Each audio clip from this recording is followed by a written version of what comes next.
Welcome to Amazing World Channel. The mood in Barcelona resembles that of the morning after an all-night party. A political hangover and a feeling of helplessness. The city saw street battles with the police amid highly emotional demonstrations for and against independence. But what's next? Catalan President Carles Puigdemont is no match for the situation. He is buying time, while Madrid remains unforgiving and has more leverage. The escalation is a warning. Catalonia's independence movement has spread like wildfire since the beginning of October.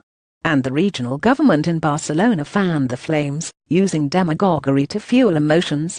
The biggest possible crisis was the goal, and the fire they kindled was successful. A lot of what Carles Puigdemont and his people claimed is absurd. The Spanish government can't be likened to fascism, and there is no democratic basic right to independence for every individual, anywhere and at any time.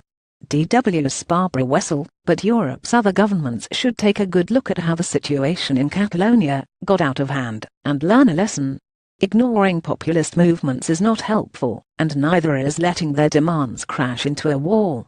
That merely serves to fuel the narrative of the suppressed and forgotten who claim they must take matters into their own hands and enforce their rights, no matter their price. Mariano Rajoy's inflexibility encouraged Catalonia's secessionists, once no more than a minority movement. Britain acted much more wisely and democratically when it came to Scotland's independence bid.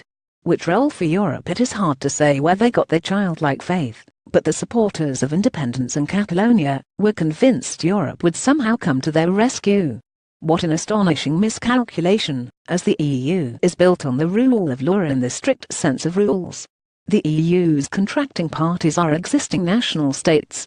The EU has no interest whatsoever to support secessionists, no matter what kind. No Brussels representative will emerge as an official mediator in such a situation. That is unthinkable. But for EU leaders, there is a lesson to be learned from the Catalan crisis. Populism in its various forms is here to stay. If nothing else, the Austrian election has made that clear. And as unpleasant as it may be, an early warning system must be devised on a European level in order to avoid images like those of police violence in Barcelona. It's about setting in motion European soft power and talking sense to national governments behind closed doors. Gather at the negotiating table before things escalate, before those involved lose face and the point of no return is reached. Otherwise, movements like that in Catalonia and all manner of populist currents, from Islamophobia to Brexit, can hollow out Europe from the inside and endanger its survival.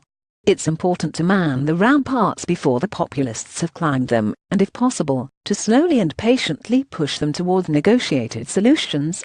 These are great times for diplomats who have the opportunity to show their skills round the clock.